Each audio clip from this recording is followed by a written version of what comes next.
There are places where strange stories never seem to die. Blackwater Harbor, a small fishing town on the coast of Maine, was one of those places. The town was quiet. Fewer than 3,000 people lived there year-round. Most families had known each other for generations. The harbor was the center of everything. Fishing boats came and went daily. Tourists occasionally visited during summer, and life moved at a slow pace. Nothing extraordinary ever happened there. At least, that's what people believed until September 2025. This story began after a storm. Not an ordinary storm. Residents would later describe it as one of the strangest weather events they had ever experienced. The forecast predicted heavy rain and strong winds, but what arrived was something different. Shortly after midnight, a thick fog rolled in from the ocean. Within minutes, visibility dropped to almost nothing. People living near the shore reported hearing unusual sounds carried by the wind. Some described distant bells. Others claimed they heard voices. A few even reported hearing music. Most dismissed these stories the following morning. After all, storms often play tricks on the mind. But then came the boat. At 6:12 a.m. a fisherman named Ethan Walker arrived at the harbor. He had followed the same routine for nearly 20 years. Wake up, drink coffee, check the weather, head to the docks. That morning seemed no different until he noticed something tied to Pier 7. At first, Ethan assumed it belonged to a visitor, but the closer he got, the more confused he became. The vessel looked ancient. Its wooden hull was dark and weathered. Its design resembled boats from another century. There was no visible engine, no registration number, no modern equipment. Most disturbing of all, nobody had seen it arrive. The harbor had security cameras, night guards, dock workers. Yet somehow a large boat had appeared overnight without anyone noticing. Ethan walked around it twice, then 3 times. The longer he looked, the stranger it seemed. The vessel carried no name, not on the bow, not on the stern, nowhere. By 7:00 a.m. dozens of people had gathered along the docks. Everyone asked the same question. Where had it come from?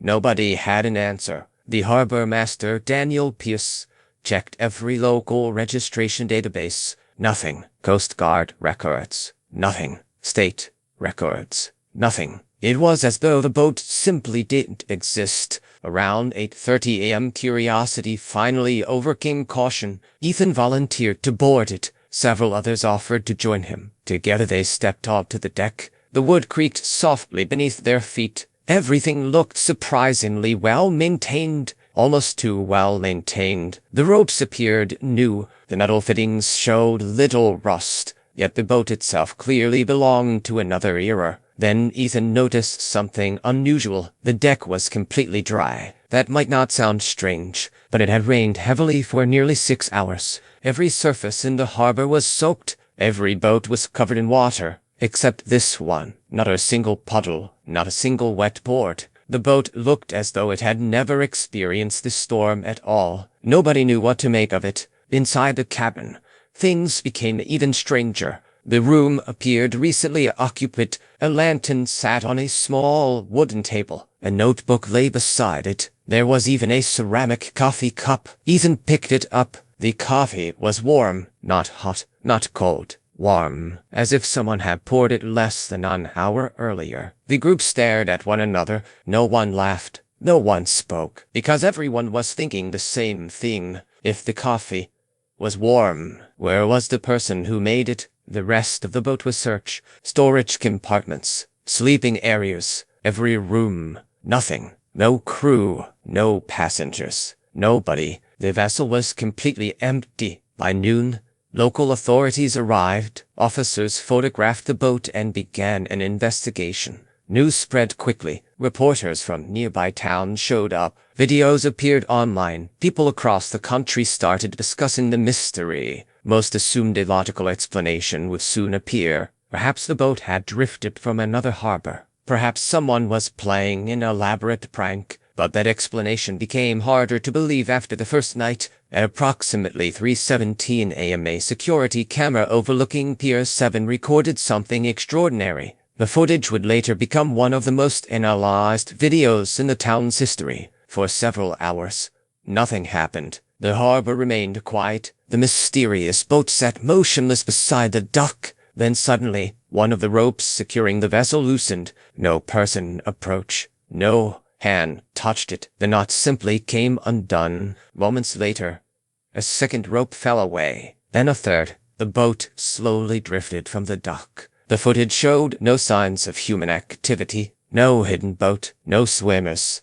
Nothing. The vessel moved into the fog and disappeared. When authorities reviewed the footage, many believed the mystery was finally solved. The boat had drifted away. Case closed. Except it wasn't. Because at 5:04 a.m. the same camera recorded the vessel returning. It emerged from the fog and stopped beside the dock, exactly where it had been before, almost perfectly aligned, as if someone had carefully parked it. But again, nobody was visible. The video quickly spread online. Millions watched it. Some believed it was fake. Others insisted it was proof of something paranormal. The town suddenly found itself at the center of international attention. Tourists began arriving daily. Ghost hunters followed. Content creators showed up with cameras and drones. Everyone wanted answers. But the boat remained silent for several days. Nothing happened. Then people started hearing voices. The first report came from a dock worker. He claimed someone had called his name while he was working late, when he turned around and nobody was there. The second report came the following night. A woman living near the harbor said she heard her deceased father speaking outside her window. Then came more reports. 5, 10, 20, all nearly identical. The voices always sounded familiar, always sounded trustworthy, and always came from the direction of the boat. Authorities dismissed the claims. Stress, suggestion, mass hysteria. Those explanations seemed reasonable until recordings began appearing. People started capturing strange sounds at night, whispers, laughter, conversations. The recordings were unclear but undeniably real. Nobody could explain them. Then something happened that changed everything. 3 teenagers decided to spend the night near Pier 7. They hoped to record evidence and upload it online. At first, the evening was uneventful. Nothing moved. Nothing happened. Shortly after midnight, however, one of them noticed a movement aboard the vessel, a shadow, standing near the cabin window. The teenagers immediately pointed their cameras toward it. The figure remained visible for only a few seconds. Then it vanished. The boys rushed toward the boat. By the time they arrived, the deck was empty, but one of their cameras continued recording. Hours later, while reviewing the footage, they noticed something chilling. A voice, quiet but clear, speaking directly into the microphone. Only 3 words. Asterisk, come aboard again. Asterisk. The teenagers swore nobody had been near them. Audio experts later confirmed the recording was genuine. After that, fear began replacing curiosity. The mystery was no longer just a strange boat. Something else was happening. Something nobody understood, and buried within the town's archives. An old newspaper article was waiting to be discovered. An article that would reveal the boat had appeared before, more than 100 years earlier, and every person connected to it had vanished. The discovery in the town archives changed everything. At first, nobody wanted to believe it. It didn't make sense. History like this was supposed to stay buried. But the newspaper article was real, dated 1887, faded ink, torn edges. A headline that immediately made investigators uneasy. Passenger vessel vanishes in Blackwater Harbor. According to the report, a small passenger ship had left Blackwater Harbor late in the evening carrying 12 passengers and 2 crew members. It was supposed to be a short coastal trip, nothing unusual. The weather, however, changed quickly. A thick fog rolled in from the ocean. Visibility dropped to almost zero, and within hours, the ship disappeared.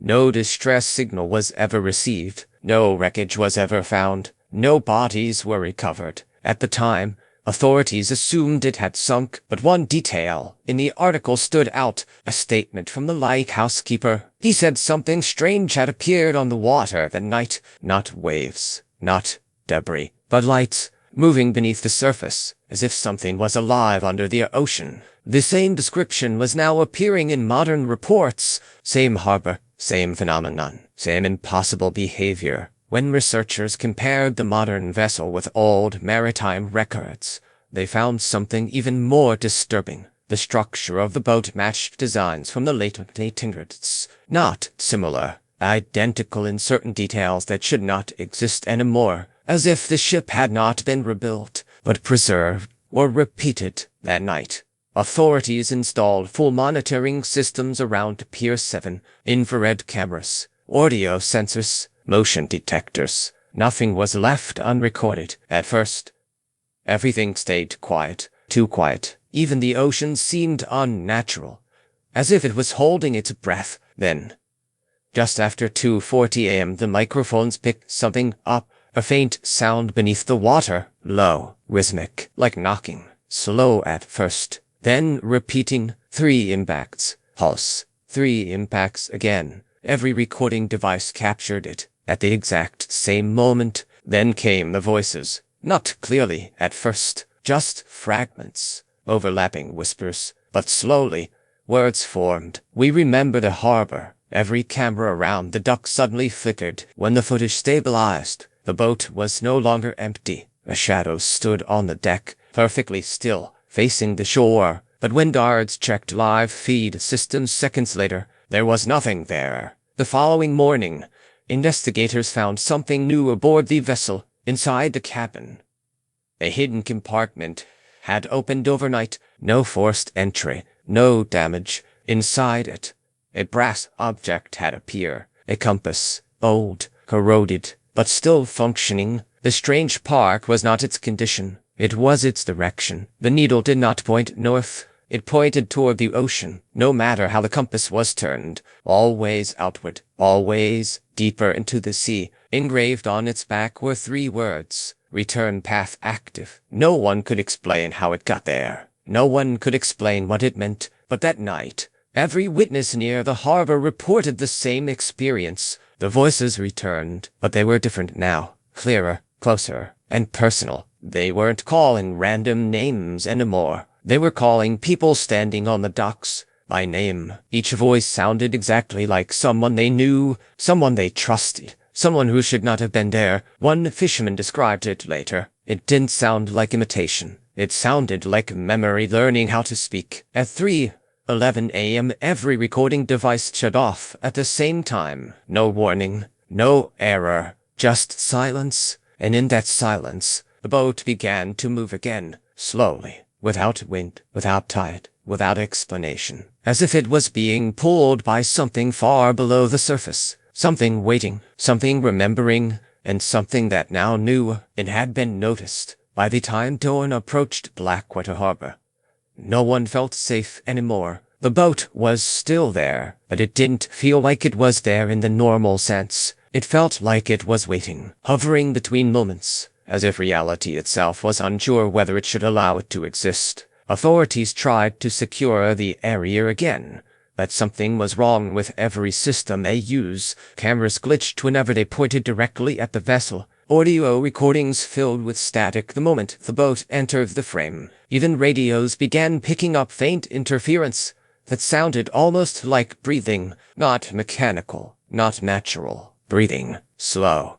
deep, and patient. By morning, the decision was made to evacuate civilians from the docks, but it was already too late, because people had already started disappearing. The first case was a dock worker named Martin Cole. He was seen walking toward Pier 7 during the early hours of the morning. Security footage shows him stopping halfway, standing still, as if listening. Then he slowly turned toward the water and walked forward. No one followed him. No one stopped him. He never reached the boat. He simply disappeared halfway across the dock, like the space he was walking on no longer existed. When investigators reviewed the footage later, they noticed something disturbing. For a fraction of a second, a shadow appeared beneath the water, directly under Martin, moving upward. The second disappearance happened an hour later. A rescue officer named Daniel Reyes reported hearing voices coming from the harbor. He claimed they were speaking in perfect clarity, not random phrases,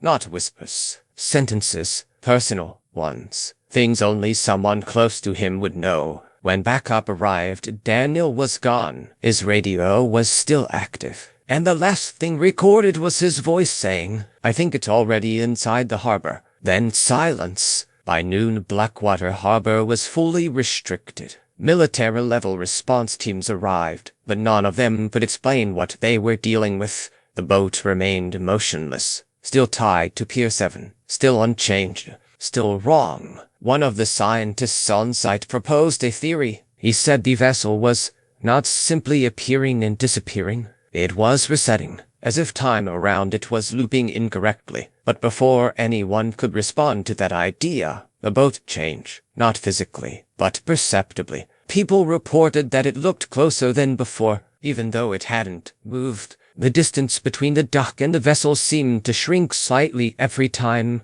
someone blinked. Then came the sound again. The knocking. 3 impacts. Pulse. 3 impacts. But now it wasn't coming from below the boat. It was coming from everywhere. The docks, the water, the air itself. At 3:17 a.m. all systems failed completely. Every camera shut down. Every light flickered out. Every radio went silent. Blackwater Harbor was plunged into total darkness. And in that darkness, the voices returned one final time. But this time, they were not calling names. They were speaking in unison. Not from the boat, not from the water, from everywhere at once. "We remember you. You looked into us. Now we can look back." Witnesses later described what happened next in different ways. Some said the fog rolled in like a wall, swallowing everything. Some said the boat dissolved into the water like ink spreading through paper. Others said it never disappeared at all. It simply stopped being visible.